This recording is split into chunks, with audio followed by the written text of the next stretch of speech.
What's good, y'all? Welcome to an episode of Buzz Boys. I'm your host, Terry, and tonight, the Hornets got it done. Lakers pack is in the air, bro. We stepped on them. Bro, I was trying to tell my friends, I was trying to tell the group chat, I'm like, bro, the Hornets can fuck around and win this game. I'm like, LaMelo's back. Marcus playing with a chip on the shoulder. Hey, I did try to tell. You feel me? Yo, the Hornets go to LA, get it done. You know, did Mark Williams have the best game? No. Did Dalton Connect go off? No. But us to just go in there, and this is Mark's first game back after everything, it just was amazing. Just get this win, yo. Oh man, that shit felt so good, bro. Felt so good. LaMelo taking over late. Bro, Miles Bridges making big shots late. Even Tijon made a big three late. Nick Smith Jr. made a big three late. Everybody stepped up to get this win late, bro. Mark had a tough bucket, you feel me, where he really got fouled by LeBron. There was no call. It was a lot that we had to overcome to be able to win this game. The first quarter, we shot 2 for 17 from three. I don't even know what shooting percentage that is. My iPad doesn't even have a calculator. I don't know why iPads don't have calculators. That shit is weird. But man, overall, I'm just so fucking happy though. I'm so happy to see this team get a win, man. Like, you know, we've been playing, pretty decent basketball, man. Team just been hurt, but we've had some hard fought games and close games, and it just felt good to, get one. This our last win since that Spurs win a few weeks back. But man, just starting the game off, Miles Bridges 4-point play, and was a sign of things to come for the rest of the night, as he led the way, and he was steady the whole game. Sometimes players disappear. Miles was a steady threat and force the entire game. 29 points, 6 rebounds, 0 assists. He won't swing in that motherfucker. But he was just attacking. Nobody could stop him getting to the basket. He was blowing by everybody, getting right to the rim, and they just couldn't stop him. Rui couldn't guard him. Austin Reeves couldn't guard him. Every time he saw Luka, he hunted him. And a few things that I like, Nick Smith Jr., and I feel like the Lakers' game plan was to put Luka on Nick Smith Jr., and he was having an off night, and Nick was smart. He would come and set screens so Miles could get that mismatch onto Luka. Like, he did it a few times. And it's like, if you're having an off night like Nick Smith Jr. had, and he actually ended up, coming alive at the end of the game, but he started off 0 for 7. You gotta, help the game a different way. It's a chess match in a way. If your shot isn't falling, what can you do? Help your teammates. Help your teammates by bringing Luka to them so they can switch cheese them, bro. You know what I'm saying? So I like little stuff like that you only see by watching the game. Like, you can't just watch box scores. You have to watch the game. But yeah, man. Miles Bridges, 5 steals and a block, a career high 5 steals. I think the guys were just super balled in and active. This game meant a lot for a lot of different reasons to this Hornet squad, and we saw that tonight, where just everybody gave it their all for the most part. So I'm happy, man. Miles was hooping, and he had an efficient night too. So you love to see that, man. LeBron started off crazy too. He had like 8 straight, like, quick, and then he tailed off. Like, he didn't do nothing for like a few quarters. He started off going crazy. LaMelo, something concerning at first, man. He went to the locker room, bro. Like, it just randomly showed him running to the locker room. Like, as soon as he came out the game, he ran straight to the locker room. And man, as a Hornets fan, you already know. You see LaMelo run to that locker room, headed to that locker room, your heart just drops, bro. Like, damn, what now? And eventually he came back. He was sitting on the bench. He was at the scorer's table, like nothing happened. Hopefully he was just trying to avoid a Jimmy Butler situation, and he like, yo, I got to shit. Like, let me go to the locker room instead of shit in my pants. Oh man, no, that's crazy. I cannot believe Jimmy Butler really shit his pants. But I don't know, bro. He had to have gone to the bathroom or something because he didn't come out with any like extra tape on his ankles, wrists. Like it was nothing that I could see. So like he had to just go to the bathroom, bro. I don't know. But anyway, he came back out. When he went to the locker room, we kept playing good. We tied the game 16-16. That's when I'm just kind of like watching the game, like, yo, we can win this. It was a low scoring, ugly first half. Low scoring game in general, you know what I'm saying? 197. But I mean, once Melo came back though, he was scoring, and like immediately just rejuvenated the team, man. He was getting to the rim, setting guys up, getting out in transition. He had an easy lay. Then he came down transition, found Daquan Jeffries for the three. But it's a different team when he's on the floor. But to start that first quarter, we was 2 for 17, man. And that was gross. That was gross. Curry hit that three at the end of the first quarter to get us 2 for 17. It was uglier before that. We were 1 for 16. So for us to be shooting that poorly and be able to win this game, man, it just means a lot. And surprisingly, we got out rebounded. Like, us winning this game, man, it was just grit. 16 for 17 from the free throw line is really what won us this game. We got calls, and when we did, we made the most of them. That's really what won us this game, to be real. On some real shit. But moving on, man. Like LaMelo just went crazy. 27, 5, 6, efficient, 9 for 19, 5 for 13 from three.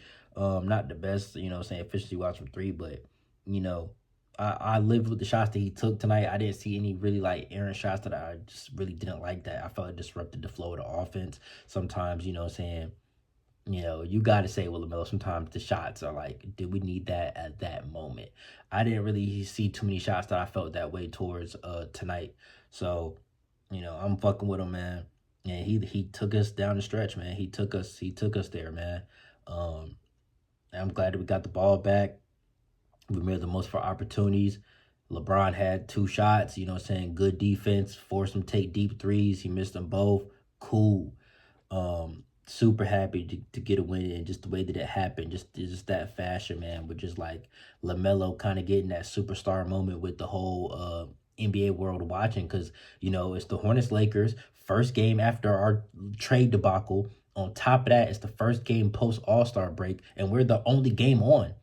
Lakers Hornets was the only NBA game played tonight, so everybody's watching. So for LaMelo to take Jared Vanderbilt one-on-one defensive demon and cook him for the game, like, come on, bro.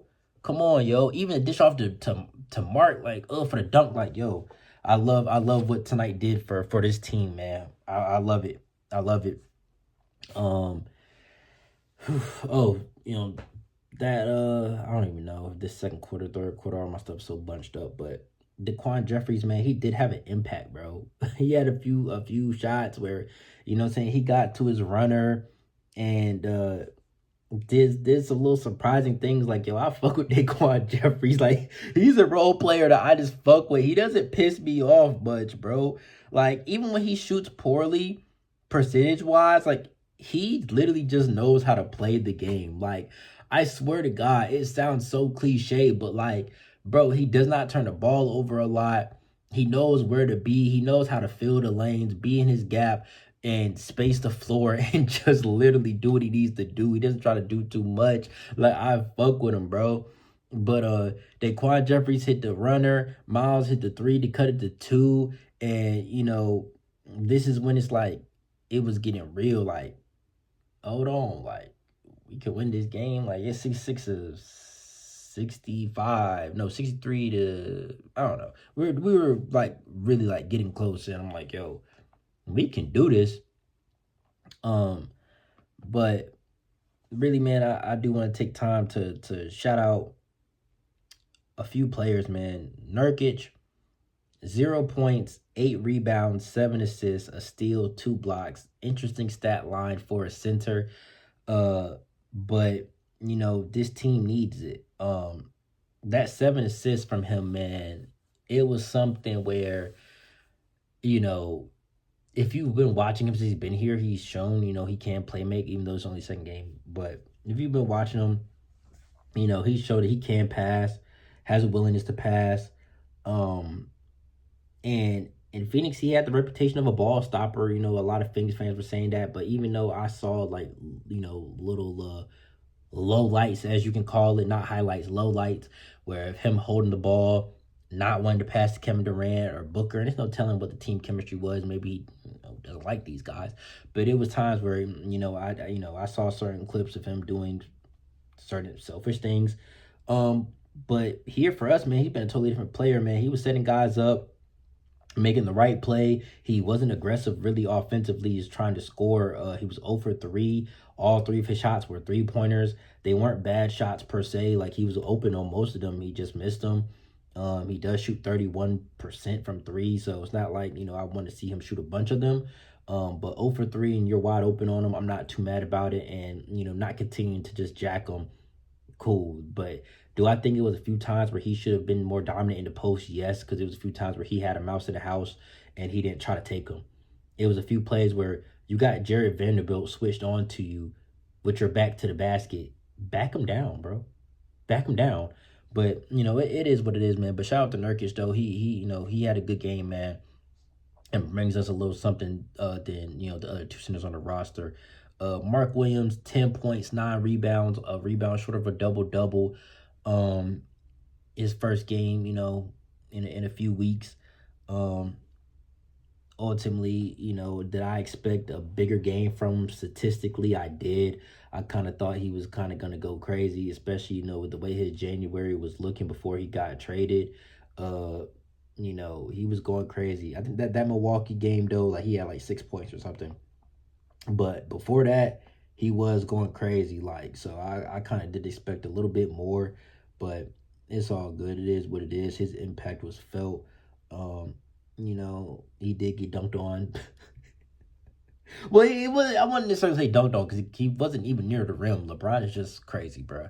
But ultimately, I'm happy to have him, man. I'm happy to have him.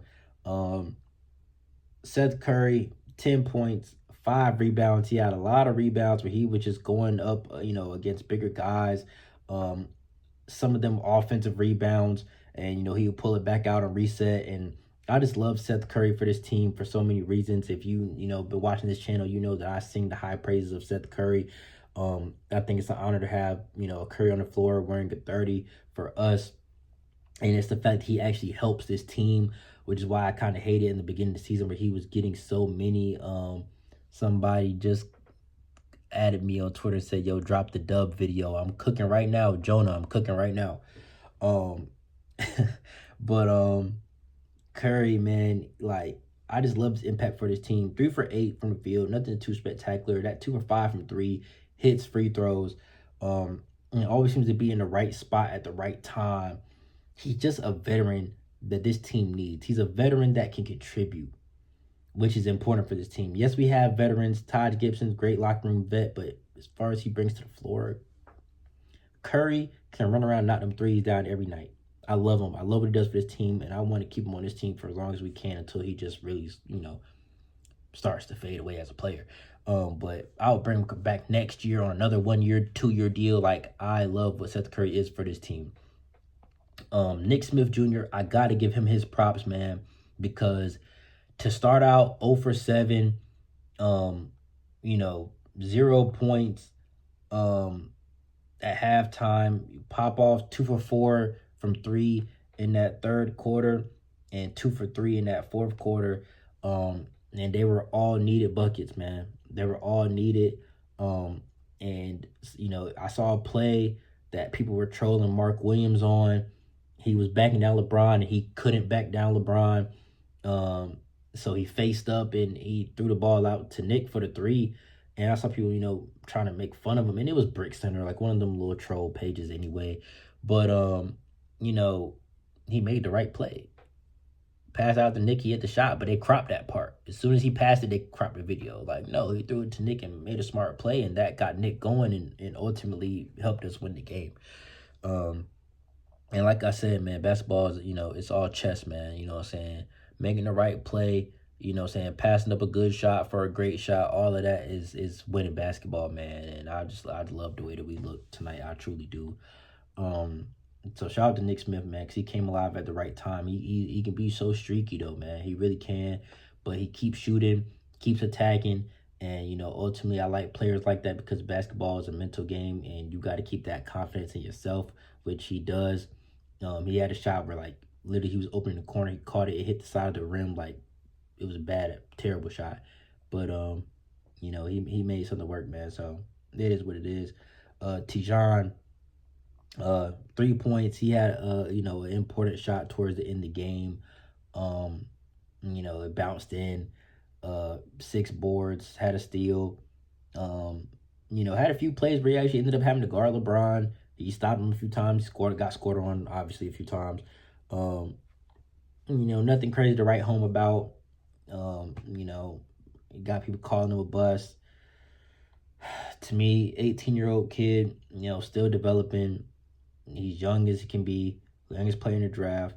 And the kid can improve. At the end of the day, 3.6 rebounds, a steal, I could live with that. Josh Green played twice as many minutes, had 4.3 rebounds and an assist and 2 steals.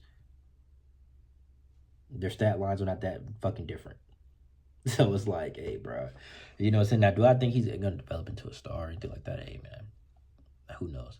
But, I don't know. I'm not trying to beat the kid down. At the end of the day, pause. I don't like the way that sounds. I'm not trying to tear him down. Like I say, he made an important 3 in that fourth quarter when we need him to. So, for tonight, he cool with me, man. That 3 gave us the lead with 6 minutes left. Like I said, I already shout out to Quan Jeffries. Josh Green, a player who, up and down, but ultimately,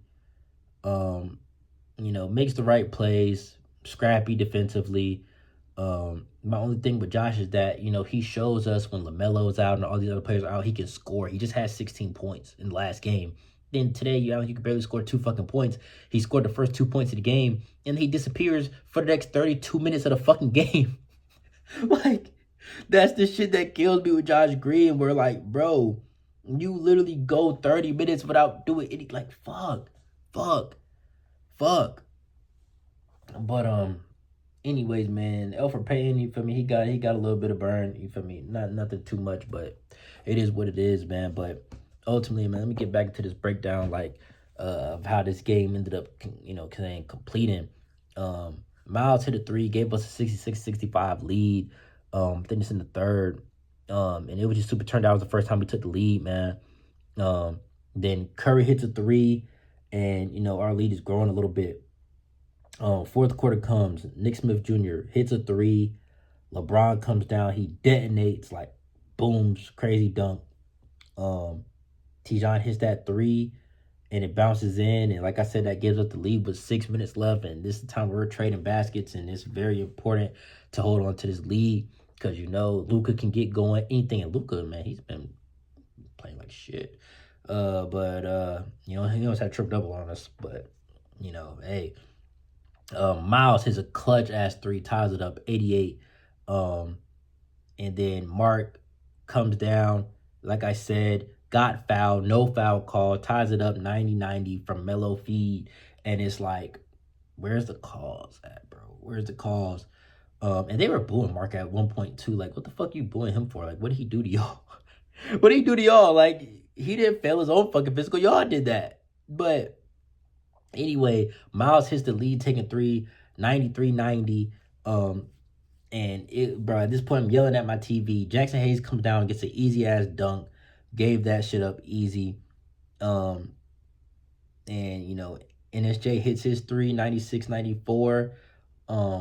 From there, I think Lamelo had the bucket on Vanderbilt, pushes up to 98. LeBron comes back with the fuck you 3, bro, 97-98. I'm like, oh my God. But, Lamelo goes up there, knocks down 2 free throws, pushes us up to 100. And LeBron sells them 2 threes, man. And we escape with a fucking win. And it felt so goddamn good to get a win over this fucking Lakers team, bro, for just so many reasons. Like, bro, Lakers Hornets Twitter has been infested with Lakers fans the past few weeks, ever since this whole trade debacle. It didn't even have to be about Mark Williams. Somehow Lakers fans are under our posts or all of that, like everything, bro. So I'm just so happy to beat this team at this moment. It's always good to beat the Lakers and LeBron, period. Because LeBron done whooped the Hornets so many times. Like, it feels, I don't think Kemba Walker ever beat LeBron in his career. So it feels good for the Hornets to be able to beat the Lakers, period. But especially at this time, at this point in time where they just been trolling us, they just been harassing us. Like, bro, we didn't fail Mark Williams physical. We didn't do that. Like, get the fuck off our dick. So it feels good to, excuse my language, but it feels good to just get this important win, man. Anyways, I'm wrapping this up because I'm at 20 minutes. If you're new to the channel, subscribe. On the road to 1,400 right now, man. Feel me? Keep subscribing, commenting, show me love, man. All helps with the algorithm. I try to respond to every comment. I appreciate every single one of y'all. It means the world to me. Channel's been doing great lately, you feel me? A lot of controversy going on. And this just, helps it out even more. A little bit more, bittersweet, all of that. But anyways, I'll catch y'all on the next one tomorrow because this is the first game of back-to-back. We got the Nuggets tomorrow. Apparently today was Jokic's birthday. So hopefully the Nuggets are out right now. Hopefully they're in the club right now, not preparing for this Hornets team to come in and do what they're going to do. And Mark Williams had a crazy game against the Nuggets not too long ago. So hopefully we can catch the Nuggets reeling after a long night out, and we come in there and try to, take another game like we did tonight, man. But anyways, I'll catch y'all tomorrow, man. Peace.